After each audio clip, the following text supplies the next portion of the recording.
Hello, everybody. Muted. We're going to start officially in just a minute. There's a slight tech problem with a few of our panelists, so bear with us just for a minute or so. You may hear us chatting as we're trying to resolve the issue, but a few folks are trying to dial in versus voice over IP, and felt kind of a last-minute challenge to get everybody online. So just bear with us, please. In the meantime, Lenny, can you hear? There we go. There's Shane. Hey, Lenny. This is Bo. And we've got Bo. All right. Yeah. And do we have Rolf? Yep. And Paul? I'm here. All right. And Ari? Hi, guys. Yay! We did it. All right. We're all on. So, isn't technology wonderful? You know, it wouldn't be a Friday if we weren't flying by the seat of our pants. So, so there we go. So, welcome everybody to the last event of the Festival of NewMR Innovation Day. And the way we're going to do this is there's actually two sessions, one starting now, which is a panel discussion on disruptive innovation and the future of insights. And then at 1:30, the secrets of innovative startups, 5 presentations on the DNA of success. Will, if you can advance the slide for me, I sure would appreciate that. All right, so our panelists for today on disruptive innovation and the future of insights, we have Paul McDonald of Google Consumer Surveys, Bo Matson of Cint, Ari Popper of Sci Futures, Shane Skillen of HotSpecs, and Rolf Swinton of RealityMind. And rather than me introduce them, I'm going to have them go around and give a brief introduction, and then we're going to dive right in. So we'll just start with the order on our screen. Paul, you first, please. Sure. So my name is Paul McDonald. I'm a product manager at Google, the product lead of Google Consumer Surveys. I've been at Google about 10 years, worked on lots of different things from search to AdWords. Most recently, I was the product lead for Gmail, doing strategy and design for the Gmail product, and now running Google Consumer Surveys. Thank you, Paul. Bo. I'm Bo. Thank you for having me here. I'm the founder and CEO of Cint. And before that, my life centered around finance and trading, and especially equity trading. That's pretty much me. Thank you. Ari. Hey, guys. Thanks, Lenny. Thanks, everyone, for inviting me to this great panel. I'm the founder and CEO of Sci Futures. And before that, I helped start up Brain Juicer in North America. I was there for about 6 years. And before that, I was the vice president at Millward Brown. Thank you, Ari. Shane. Oh, Shane, did we lose you? Okay. Well, I'll let you work on that. And Rolf, how about you? So I'm Rolf Swinton. Like a few of us sitting around this table, my background has not been straight from market research. I have been a serial entrepreneur. I had started up one of the early companies delivering movies over the internet in the late 90s. I got involved in the book manufacturing business and early player in e-books, which actually led me in a roundabout way to mobile. I founded Lumi Mobile about 5 years ago and saw an opportunity there, and really where I thought the most interesting things is in the world of passive measurement. How do we understand people through the power of mobile technology? So we started up RealityMind, which we launched earlier this year. Thank you. Did we get Shane back yet? Can you hear me, Lenny? There we go. All right. Shane. Hey, Lenny. Great to be here. Sorry about the technical problems. I'm Shane Skillen. I'm the founder and CEO of HotSpecs Market Research and Innovation Consulting. And we're really focused on creating emotional measurement models that are scalable through web and mobile technology. And as of this year, we're working in about 17 different countries and always looking for great new people to join our team who are interested in our task of better understanding consumers about why they do the things they do. There's the recruiting pitch part of the session. Thank you, Shane. And I'm sure all the other leaders on the team or on the panel would echo that. So send your resumes to me. I'll forward them on. Thanks, Lenny. Now, one thing that's interesting for most of our panelists, or not so much for you, but they all came from outside the market research space and saw an opportunity here. So why don't we just kind of start things off with a quick roundtable topic on why did you choose to come into market research? What was the opportunity that you saw based on your external view to create some disruption and innovation in the space? So Rolf, you kind of mentioned that a little bit. Why don't we start with you and think about the mobile context, and then we'll go back around really quickly. Sure. I guess for me, the way we got into market research was really in a backward way, where when we started up Lumi Mobile, we started off with a very specific technology in a way, which was our team in Finland at Lumi had created an incredible way to allow consumers to interact in real time around a live TV show. And that capacity of engagement is what fed me. I suddenly realized, more so than a PC or whatever, by the fact that you take your phone with you and you're accessible anywhere at any time, and you can just respond instantly and be part of a massive community of potentially millions of users, it just turned the light on to say, wow, this changes the paradigm of what's possible and how we can engage people, how we can get their opinions and learn from them. And that was really the starting point, which led to what we've done with Lumi and eventually with RealityMind. Okay. Now, Bo, you came from a trading background. How did that get you into research, and what was the disruptive opportunity that you saw? I think the reason why it came around or came about was that once I quit trading in the financial stuff in '97, I started up a consumer review opinion site, which is consumer opinion review site, with the main idea or the main business model being to be able to sell the access to those that had given reviews depending on the subject and the content of that review. That did, however, not work out at all. No one was prepared to pay for that, despite the fact that I thought it was a fantastic way to find very hard to get audiences very, very fast. So instead, we revamped the firm in 2003, along with me thinking at that time that creating an exchange and the plumbing around that, both on the supply side and bid side, would make sense when it comes to audiences as such. And that spills over as the reasons why we do not own any of the panels that are on board the platform. And we don't own any survey tools, and we don't integrate either backwards or forwards. We're heavily reliant on partners on both the bid side and the supply side of the exchange. So on the supply side, we have a huge number of panel partners that are using the panel management software, and also then opening it up and publishing those panels to buyers on the bid side. And the buyers either hook up through the APIs or directly into the exchange. So from my point of view, given my trading background, I thought audiences as such should and could be traded as an asset class. So we are, in a way, a very boring company. I mean, we're about exchanges and plumbing. So, respondents as a tradable asset. Yeah. All right. Now, Paul, obviously, you probably made one of the biggest splashes of recent years when Google entered the fray. How did you guys get to the idea of entering into the research business, Google Consumer Surveys? Well, for us, it was a complete accident. I mean, our initial idea was to go out and enable publishers, people who produce premium content online, like the New York Times or the Wall Street Journal, enable them to allow their users to pay for the content with their time instead of their money.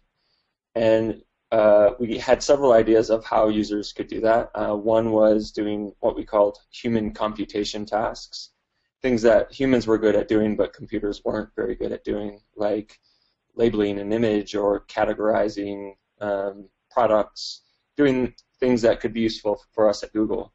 It turns out people don't really want to do that to get access to content, but they love giving their opinion and sharing their thoughts on products and other sort of market research type tasks. And so we built tools around creating surveys and analyzing the results of those surveys and providing more insight into that data so that we could enable people to get access to this content for free. So again, really more by accident than anything else that we're in this industry. And do you still see it primarily as a monetization strategy for publishers, or now are you seeing the opportunity more from the data collection and dissemination standpoint? Well, I mean, I think we always saw that there was an opportunity for the small and medium-sized businesses that are AdWords advertisers to sort of help them better understand their customers through this medium. But our goal still is to get people access to content. We're really focused on the user side of it, the respondent side in this case, because we want to make it really easy for them to get access to content online and make it free and accessible to everybody. Okay. Now, Shane, you stumbled into research as well. I think actually your background was in trading too, wasn't it? My background was in partying and drinking beer because But you're Canadian. I mean, yeah. Mostly the reason why was because we founded HotSpecs right out of undergraduate university, myself and a few friends, right around 2000. So it was sort of .com time, and our real goal was to make a difference in the world and work with brands that we thought were really cool. And our first business model was more so around co-creation than it was around research. We didn't really know that we were doing something called market research. And so our surveys when we launched were really, really hot. I mean, we spent, it took us 2 weeks to program a single survey because it had 3D models and videos and special applications built into them. And we were trying to, work with Coke and Nike and Airwalk to help create new products. And that model didn't work out too well for us. And since we had some investor money in behind us, we were trying to keep the lights on. And our friends at Millward Brown asked if we could put one of their phone trackers online. And because they would pay us, we figured we could keep our lights on for a few more months working with them. And we did it. And basically when we showed up after giving them the data back to the results presentation for a large automotive company, we were just blown away with how market research could be used to forecast the future and reposition brands. And we immediately changed our strategy to build a research company all around understanding consumers as deeply as possible so we could, again, work with brands to help them figure out where white space was for growth. And it's been a hell of a ride, and we enjoy each and every day. All right. Now, Ari, so you're doing arguably one of the more forward-looking things right now where you're taking your experience within the research space and then helping clients, and by clients primarily brands, if I understand your business model correctly, to think about what the future is going to hold. And doing that around science fiction narratives, which being a big geek, I just think is the coolest thing ever. So in a nutshell, when you think about the next 3 years, what technologies do you think are going to be primed to disrupt the research space even more so than it is today? Yeah, no, I think all of us, we're living in the most amazing time right now. It's almost like there's a Cambrian explosion of potentialities, and that's primarily being enabled by technology. And so what you're getting is this convergence of tech features that are building off each other and creating this amazingly synergistic effect. So to answer your question, the power of the moment is in imagining where we can go. and then using this incredibly powerful technology to create those futures. And that's essentially what I'm doing with my clients, is we're imagining these so-called science fiction scenarios and then actually figuring out we can create them. So for me, I think the future of research is really a combination of the power of mobile tech, the power of disruptive technology in the sense of GPS location, cameras on your phones, sensors embedded in your clothing, camera technology in stores, facial coding, and that in combination with all the advances in neuro, it's creating this incredible, almost like an artist's palette of potential futures that we can paint. And so what I do is I work with clients to basically paint those pictures and then help them make it a reality. So it's really the most amazing time for us to be in innovation or in research. And just a reminder to our audience, please feel free to submit questions via the question submission button on GoToWebinar or via Twitter. I am monitoring that. But now I want to kind of broaden that out, Arian, with the whole panel, and we're going to get a little less structured at this point. So thinking about the next 3 to 5 years, can each of you kind of give me your take on what technology you're looking at, or trend, maybe it's not technology, maybe it's just a trend. And what do you, let me back up and I'll simplify it. What do you think creates the greatest opportunity for disruption in the insight space over the next 3 to 5 years? And who wants to be first? Just jump in. Oh, come on. Are you all that polite? Okay. Then I'll call on people then. No, who's who? I heard a volunteer. Who will go first? I'll go for it. This is Paul. Hi, Paul. You know, I think when I look at sort of the future and market research, I'm really looking at the trends in technology that are sort of beyond the market research space, because I think market research and the industry that we're in has to be reactive to the way that the world is changing around us. And the biggest change that we see at Google is the switch from desktop to mobile in terms of computing. Over the last year, our mobile traffic has tripled, and our desktop traffic has gone down and is continuing to go down.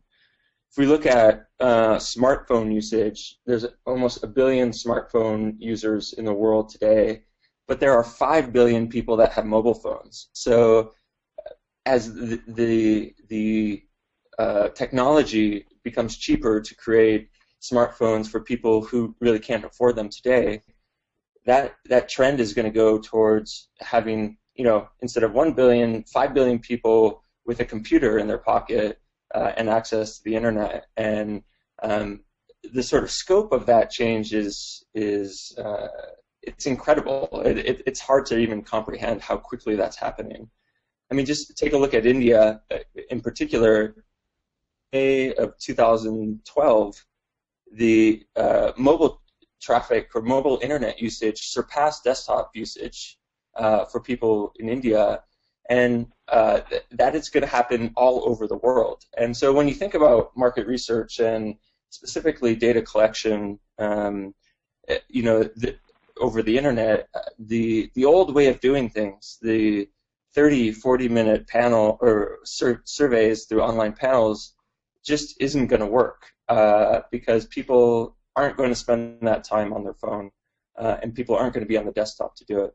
So I think that's the biggest trend that I see. I also sort of notice, at least at Google and other places, that the mobile phone is sort of, or I guess mobile computing is changing itself.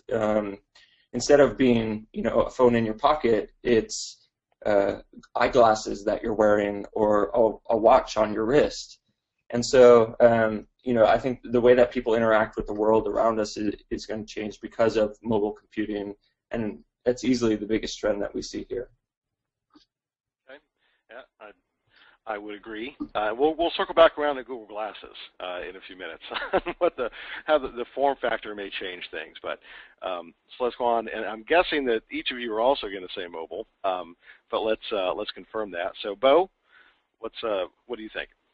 Yeah, from our point of view, I totally agree with that. That's also the reason why we bought a small mobile company a few years back. Not so much in order to be able to do the tools needed to do the interviewing, because once again we're not there. That's what I meant also when I said that we were kind of a dull company, because what we're trying to do is to make all these respondents and audiences connectable, so to speak, either through the web, on a PC, or using the mobile. But we're not taking a bet on how to best interact with these people, because that's obviously up to others to create. Our main goal is to make sure and invest into making the ability to connect to and interact with the correct audiences and making those representative what they are supposed to be representative for the buyer. At the same time, also marrying all that profiling data that we're sitting on, together with the publishers owning these registers, together with a lot of web tracking, mobile tracking data. So I totally agree with that. Mobile is going to change a whole lot, but it's, at least for me, and I might be slightly stupid, I've hard to see exactly how that migration to understanding the behavior of the consumer on the mobile is going to look like. I'm totally dead sure that we will not see any 45 minute surveys on the mobile, because no one, as you said, Paul, is going to take those surveys. At the same time, the vast majority of the money being paid today is in that arena. So it's going to be extremely interesting to see how this plays out in the next 1 or 2 or 3 years, and what the change will actually end up look like. But once again, we're not in that arena really, so we're doing our best to, we're trying to invest all our resources into making the audiences as accessible as possible. Okay, you bring up a good point though about the data extension that's part of the mobile paradigm as well, and I think, Paul, you hint that too, as we're accessing much more observed or behavioral data via geolocation, et cetera, and what does that mean? So that'll lead us into the topic of kind of big data analytics in a few minutes. But Shane, so your approach is to really understand the drivers of behavior from an emotional standpoint. So, one, do you agree that mobile is going to be a big play for you, or is there something else that you see that is going to be highly disruptive, that will change things and will allow us to gain greater insight into the unconscious drivers of behavior versus just the observed? Yeah, I mean, that's really what we're focused on at HotSpecs is being able to best predict what people will do. And our research indicates that by measuring the subconscious and the emotions, you can predict in many categories up to 50% of their behavior. Things like vodka, full 91% of what drives that category is actually emotional in nature. A lot less than things like vitamins, where it's 18%. So we're very focused on what are the right questions that we ask, so that we can understand what's going on with people rationally and emotionally, so we can understand their needs, so our clients can deliver products and services against them. That said, mobile is interesting, and we're sort of technology platform agnostic. We just need devices to ask people questions with, and I like the idea of the added technology that mobile allows in terms of GPS, ballistics. You can figure out if someone's moving, if they're not moving. I like the idea that Bluetooth devices that can maybe measure biometric responses can be put together as part of the equation as well too. We're actually looking at some more deep biological ways to measure true emotion, and always with the drive to best understand what's going on with people subconsciously, because we know that to be the best predictor of what their behavior is actually going to be. Okay. Now, Rolf, so you obviously have bet big on mobile throughout your career, and also more of the focus on the passive measurement. do you see technologies emerging that will allow us to be able to merge the active and the passive and even the biometric over the next few years? And what might that look like? I think you're right. I think the blending of these things is where the opportunity comes. I think there's another important blend that's happening here as well, which is when we talk about market research, there's been this big wall between the world of market research and marketing, and I think that wall is going to have to be torn down, and I think arguably already is by what Google's doing, Facebook, by the very nature of their businesses. And that's, if you think about, let's take for example, imagine a retailer.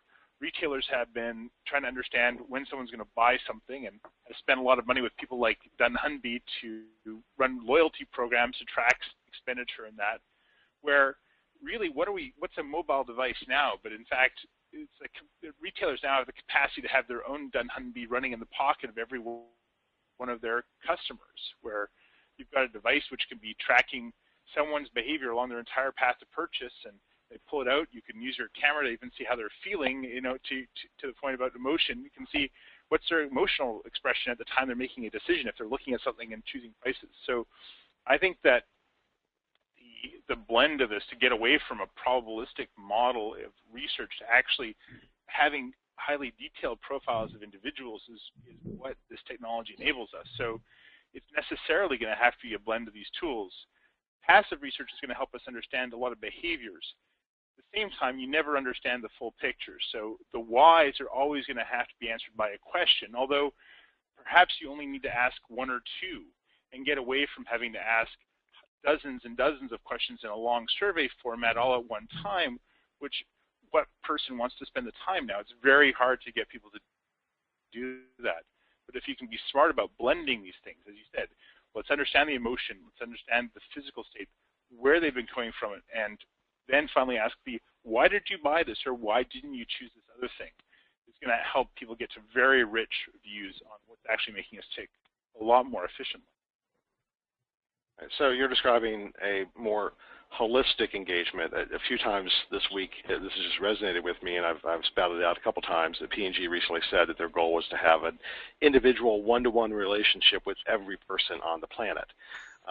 And so you think about the implications of that. Of one, it's wow, how are we going to achieve that? But secondly, think, well, if you follow that through, then that does mean that the insight function and the marketing function and the engagement pieces all become part of a very holistic process of consumer engagement. We can set aside the arguments about whether or not people want an individual relationship with P&G or not. The reality is that the ability to aggregate that information is either here or almost here. So, Paul, I want to switch back to you, because obviously when you think about the gurus of data aggregation, well, it's Google. So let's play that out for a few minutes, because I think there's two issues here. One is privacy concerns, and secondly is the synthesis of multiple bits of information to create compelling portraits of consumers that can allow for that level of engagement. So first, let's talk about privacy for a minute. If we all agree that part of the future of the industry is, this kind of instant relationship with consumers via what's probably going to be a real-time, 24/7 type mobile device. What has to happen in terms of privacy? I mean, you guys get your wrist slapped all the time, and unfairly, I think. But so how do we deal with that? How do we change the paradigm so that these things become non-issues and it's really value-driven? Well, I mean, I think that there are really three things that we have to supply users or respondents in order to sort of solve a lot of these privacy issues. And this is really important to Google because we base billion-dollar businesses on knowing some data about users and allowing advertisers to target those users. The three things that I think are important are, one, the user needs to know exactly what the data we're collecting about or collecting from them and how we're using it. The second thing is they need the ability to opt out. If they don't want to be tracked in any way, or they don't want to have that data known, they need the the ability to opt out and for companies to respect that. And third, they need an incentive to actually give us the data that we want. And I think the incentive is the most important part, because if you can give someone what they want in return for that data, the privacy issues sort of go away, because they've made that barter agreement with you. And so that's the way that we look at it. And you know, again, I think the most important thing is the incentive, and then the controls around what we're doing with that data. Okay, so fair value exchange. The consumers will give access to this information as long as they're getting value from it. And that's my position as well, for what it's worth. So, what's your take on that? Since you're kind of trying to create the architecture to connect all of these consumers in order to engage in those relationships, what do you think? And we're building it very much on the, or together with all the partners, to make the panelist or the registrant, or whatever we want to call it, to make that call pretty much in the same line as Paul said. Adding to the complexity, though, is that there is a fair amount of markets that don't allow that right to the single consumer, because they have rules or regulations in place that think that people should not or can't make that kind of decision in the proper way. Depending on his historical reasons, as is the example in Germany, but also other reasons in other markets. And that constitutes a hassle or a problem to get around, because it's not only that you need to have an approval from the registrant, you also need to make sure that he or she has actually understood the reasons behind why she or he has taken that decision, and also that they have fully understood what they actually were doing. But once you're past that, then you should be fine. Okay. Now, Ari, you're working a lot with end clients, with brands, on creating this future. Yeah. So, from the client perspective, what's driving this vision, and what are they looking at in terms of developing the relationship with consumers that would give them, where the consumers would want to have an individual relationship with the brand, and would give them access to this information so they can deliver more value? What's the client side perspective on that?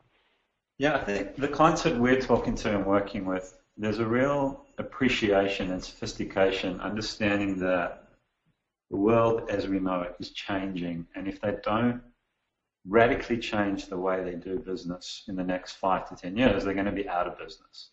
And when I went into SciFutures, I thought that would be a new message, but it's not. There's a real appreciation of that. So that definitely surprised me.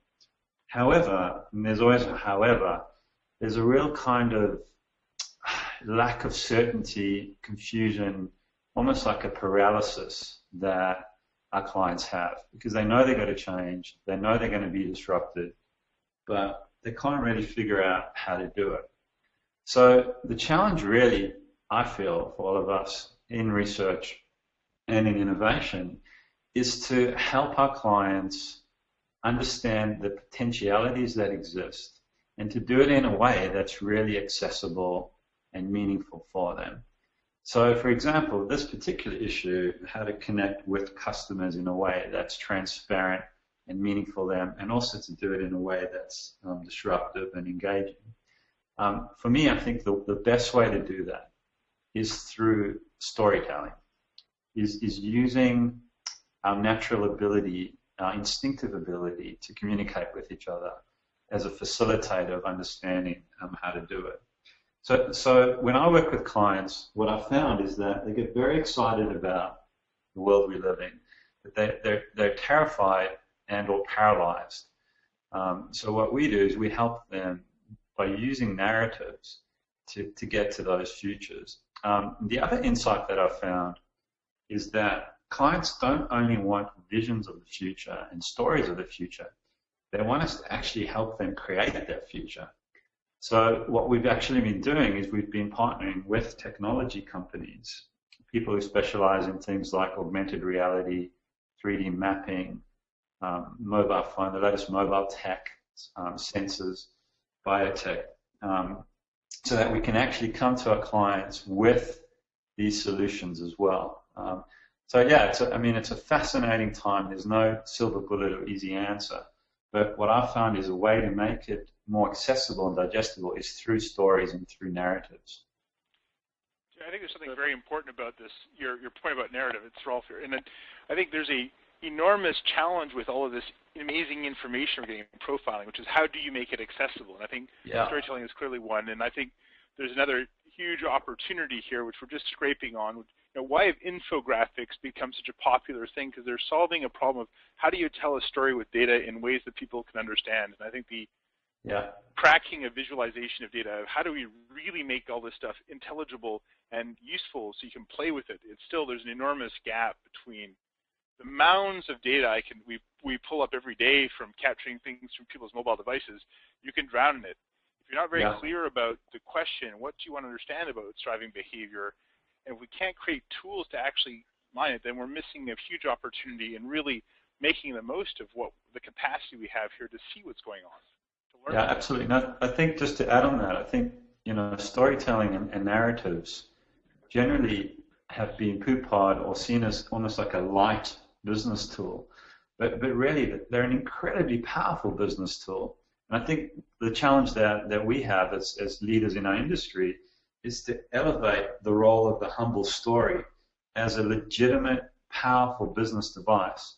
Our conceptualizations of business tools are spreadsheets, scenario plans, analyzing data maps. But really, I think we need to give storytelling and narratives it's kind of a moment in the sun, because it is a very powerful way to solve that problem and to get people behind really complex ideas. Ari, it's Shane. Oh, sorry. Yeah, Shane. Go ahead, Shane. Jump in. Yeah, all right. I love what you're doing. I hear it in our client highways all the time that their very, very favorite presentations are the ones where a story's involved. In fact, I just did a survey because, believe it or not, today I'm in the middle of teaching a presentations course to a bunch of researchers, clients, and suppliers around how to create great presentations and give great presentations. And the number one thing that 113 clients asked for was to in fact tell better stories. And you're right on the money with it. A good analogy I've been here and kicked around a few times in the last few months is that there's a need for researchers to become less like farmers and more like chefs. Whereas in the past we'd sort of say, here's your carrot, here's your celery, here's your side of meat. Now I think there's an opportunity and almost an expectation for us to combine insights from multiple different sources, because I've actually combined Google survey results with social media results, with primary research results into a meal almost for a client, so that they could eat that meal and understand that opportunity more fully, so they could go forth and actually grow their business. And I think the extent we as an industry can sort of embrace all this fantastic change that's happening, pull data from multiple sources, tell a story around it, so that when we deliver it, it's interesting and exciting and memorable and useful, that we will elevate ourselves within the business industry as leaders of the future.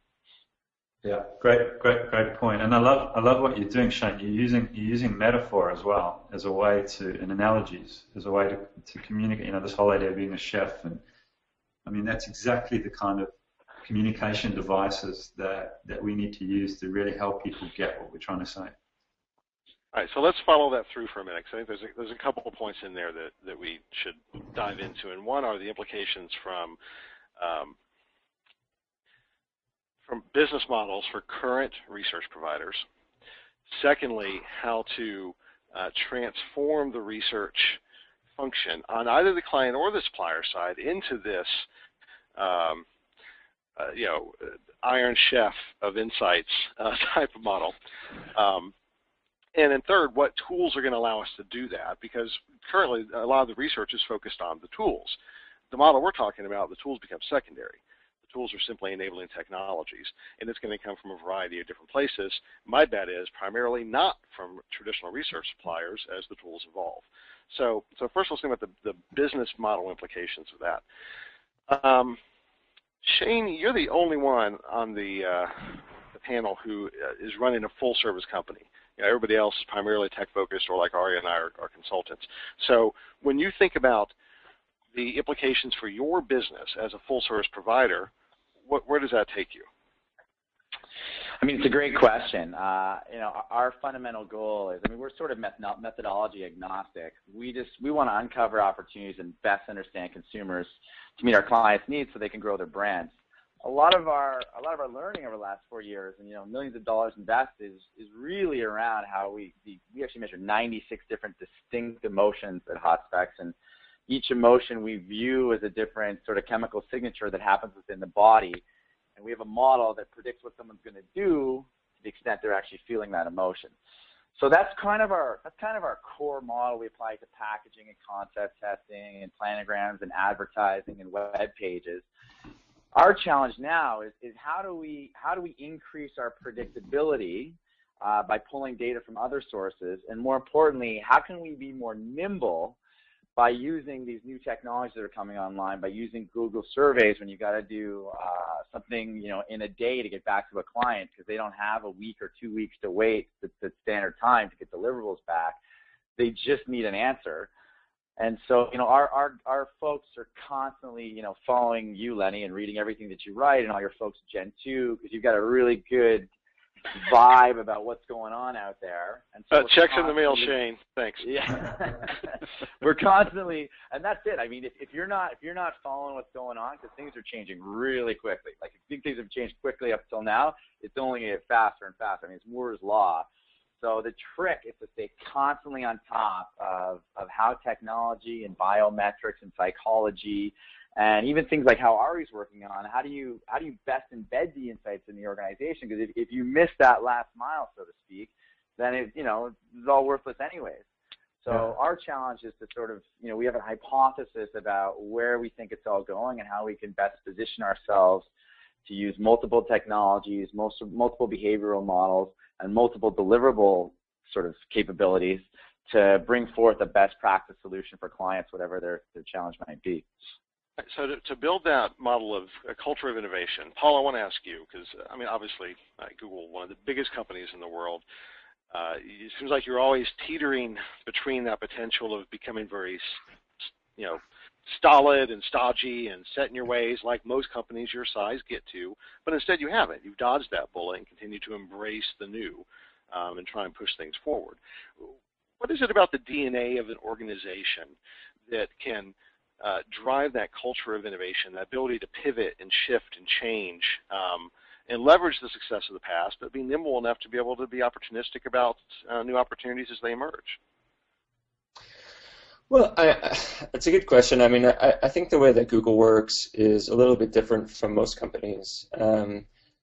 Everything is driven from the bottom up. So there, you know, Larry and Sergey and Eric Schmidt, our former CEO, these guys are not coming up with some crazy plan for Google to be innovative, in the next 5 to 10 years. What's happening is engineers, like, coming right out of school, or product managers who are 22 years old, have some idea or see what their friends are doing, and they build products and features or demos of them and kind of pitch them around like you would at a VC, in a sort of VC environment. And then those things get picked up by senior management. The thing is, no one really asked for permission to do anything around here, and I think that's really I love that, Paul. Sorry, go ahead. No, it's true, but I mean, it's actually key to keeping the innovation going, because you don't, there isn't some like directive that you have to meet. You have to find something that, or you basically have to do something that people want to use, and you got to make users' lives easier. And you can do that in any way that you see fit, and that's and sort of putting that power in the hands of a young kid coming out of school who has complete control of their day, their week. No one is really telling them what to do. It seems like chaos, and it is, but at the same time, that's where the innovation comes from, I think. It may be different at other companies, but that's the way that it works at Google. Well, so effectively you function as a nonstop hackathon-incubator. Is that what I'm hearing? Yeah, no, exactly. I mean, there has been recently some emphasis on focusing in specific strategic areas, but within each of those areas, it's really up to the lowest level of employee to make things happen, not from the top down, but from the bottoms up. Very cool, very cool. So then, responses to that, the rest of you, when you think about the research industry, that is not something that our industry embraces. I think we would all agree that most research companies don't have that mentality of just, yeah, go out and play and figure out some way to make money and let us know, and we'll take care of it from there. So how do we borrow from that? I think the activity, certainly what we do at Reality Mine, I think is mirroring that, because we're just take the engineers as they're working and playing with the data and they're learning that, what can we learn from this? What's really interesting? What's working? As an example, the guys just started figuring out, are people making a big noise about the Apple Maps thing, or is it really not working well? And we saw through the data, like, sadly for Apple, only about 11% of Apple users are actually using Apple Maps, and Paul's colleagues at Google have been doing a great job, and people would way rather do that than use their phone. You pull out a little story based on, there's just like one little tiny product, but just coming from the engineers saying, how do we get value from this data we're getting? This could be a useful thing for someone to see what's going on in the marketplace. And I think, given if you've got engineers that are working with a product that are moving so quickly in terms of the technology, the operating systems, and the demands, the only way to find innovation is if you let those guys figure out how to put those two things. What are clients asking for? What are the problems they're trying to solve? And what can you do with these tools? And how do you help bridge that gap?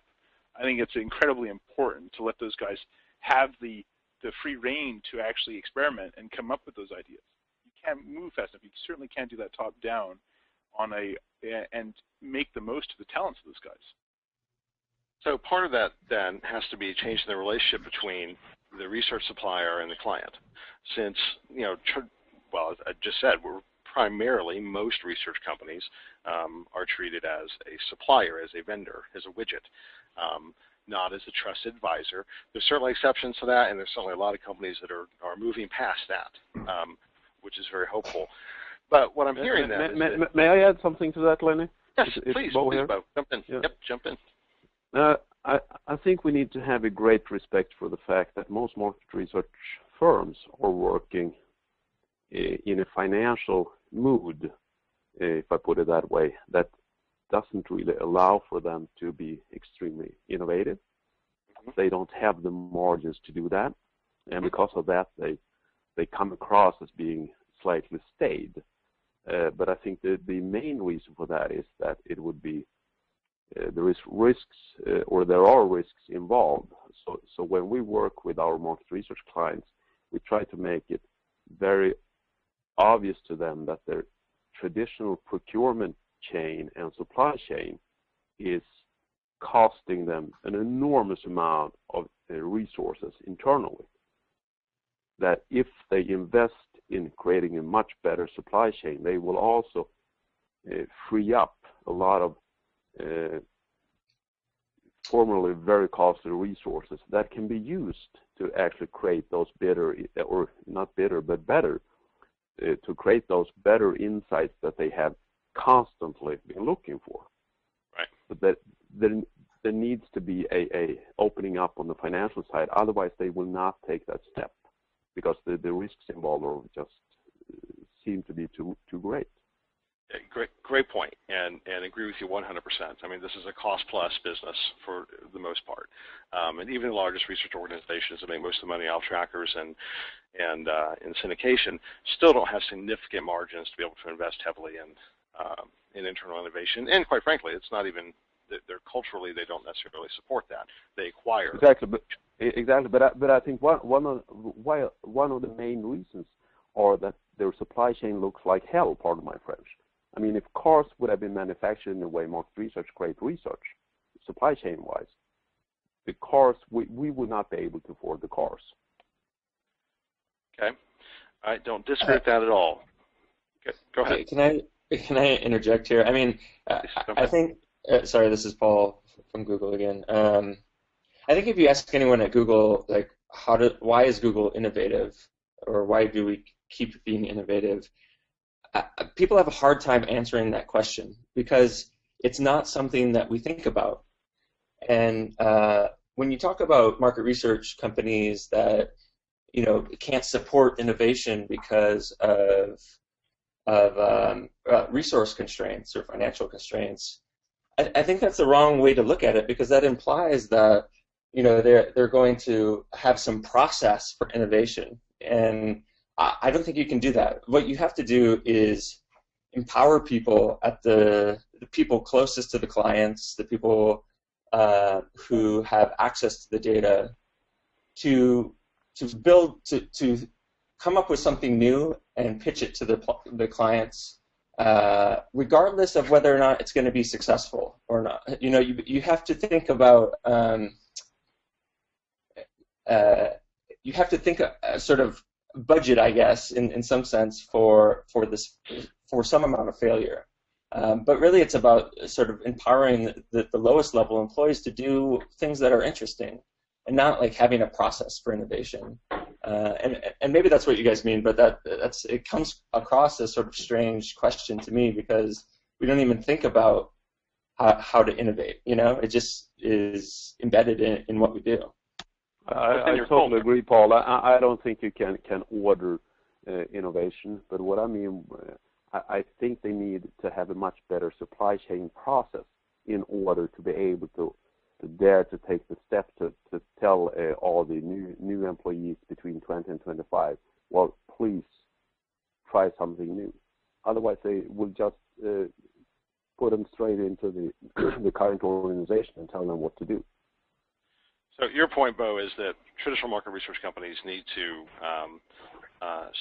streamline and change their business models, so therefore they can invest in creating a culture that supports open innovation similar to Google. Is that fair enough? Exactly. Yeah. And I'll just jump in here. Paul, I love what you're saying.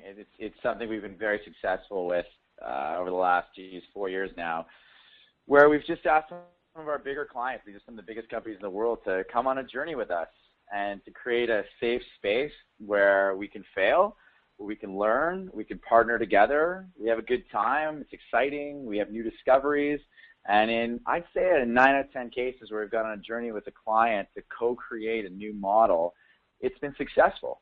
But another interesting to think about is, at the end of the day, we're all playing the game of life, and our clients, they're not going to get promoted and achieve all the hope and the glory and fame they'd like by hiring Millward Brown to do ad testing or doing another Bases test. They're looking for opportunities to do new cool stuff and looking for opportunities to invent things so that they can stand out amongst the plethora of other people on their level in their organizations, so they can get ahead. And if you can tell a story to them the way Ari would do it, like Ari would be a perfect guy to craft a pitch for a new product development initiative at one of these big global companies, and get them excited about it and see the potential where it could take them. You find there'll be a lot of interest and a lot of budget available there.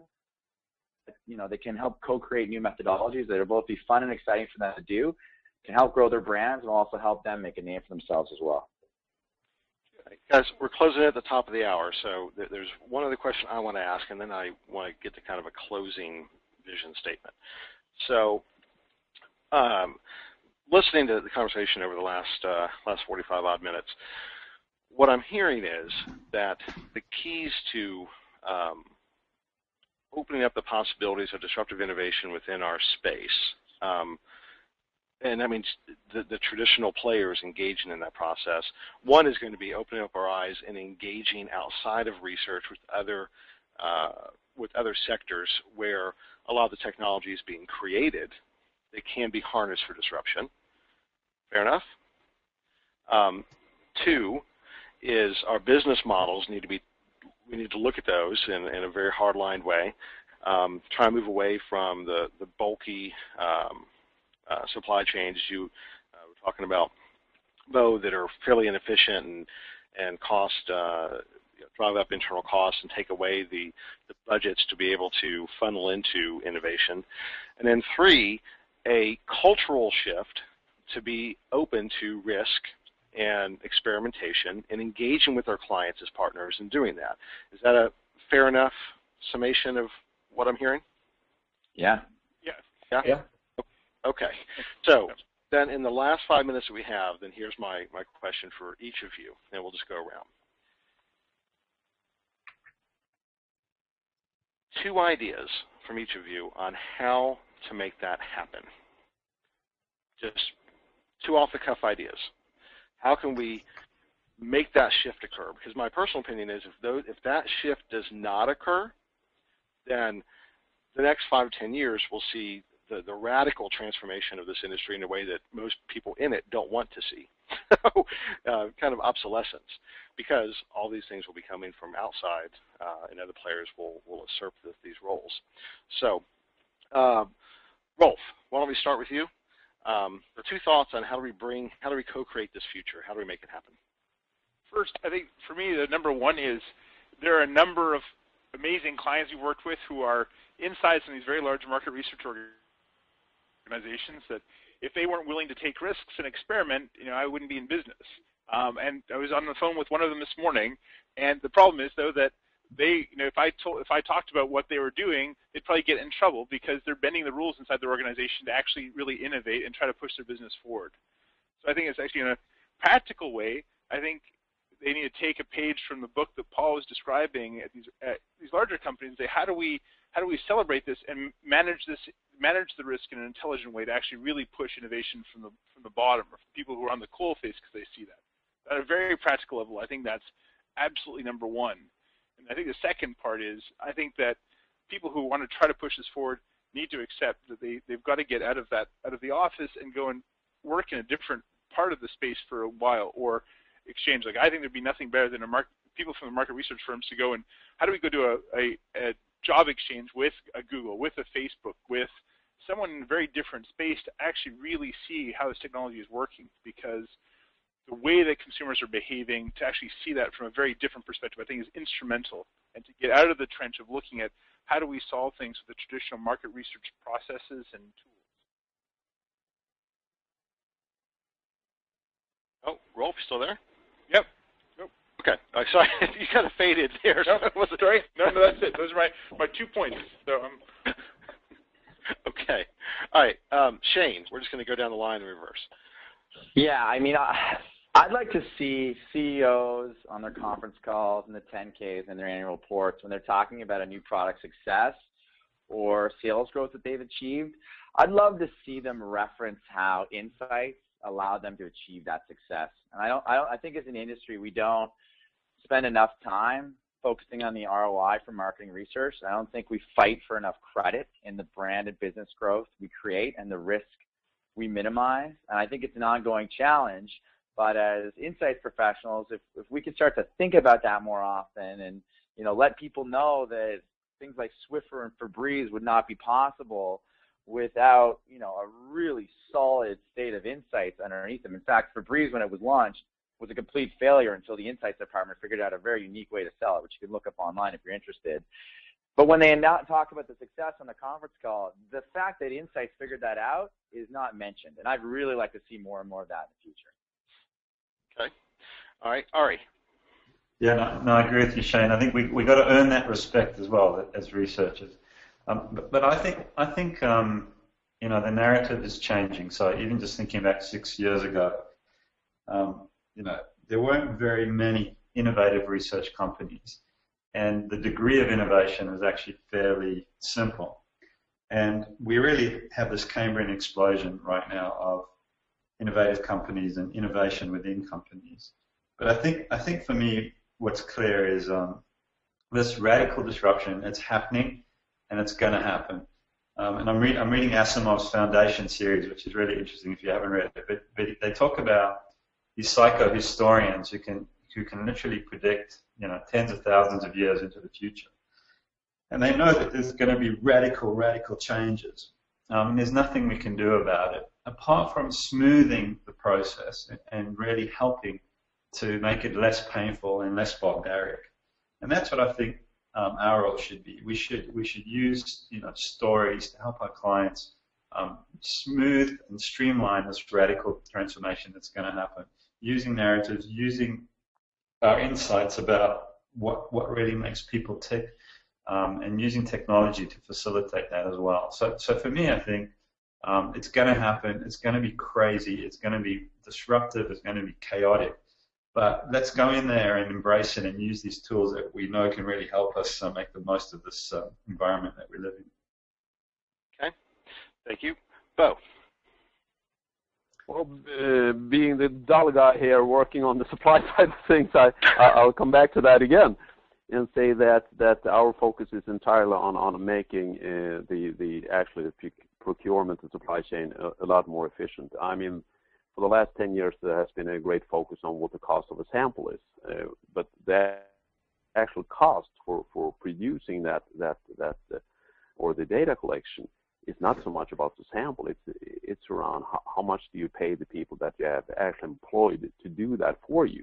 And for a lot of market research firms, as well as for some internal research with the bigger brands, they have a number of people employed to do something that could very well be 100% automated. And you get away from all the mistakes and faults that come with the manual process as well.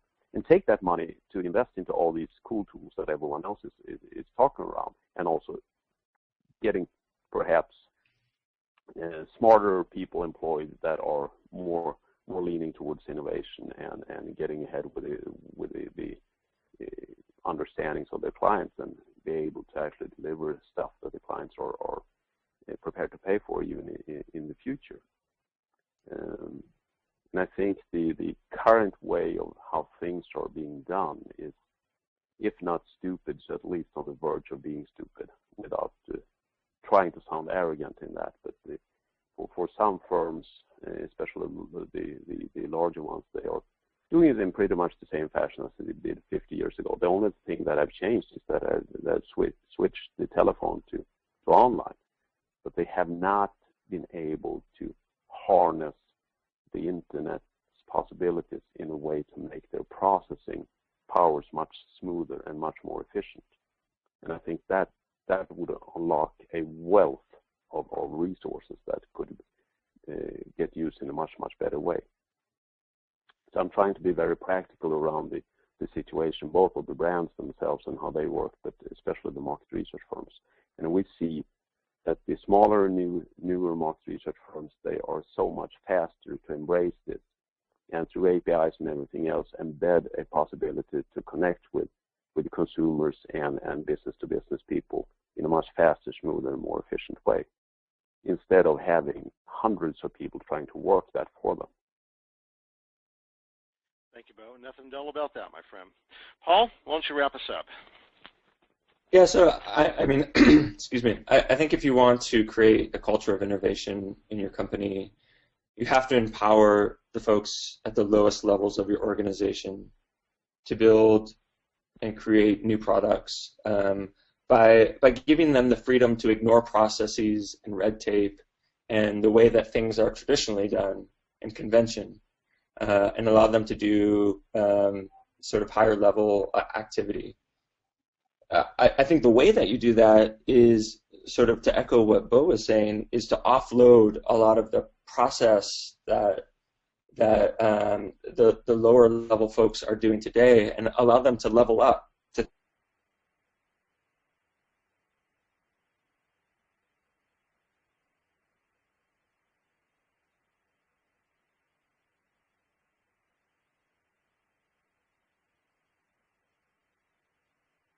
And that's happening in the market research industry, I think, is around sort of offloading a lot of that process, the data collection, and allowing the market research firms and the clients to think about how to tell a story with that data and solve a business problem. Thank you. Thank you to our entire panel. You guys were excellent. This was very provocative. Thank you to our listeners. I think I got most of your questions woven into the discourse.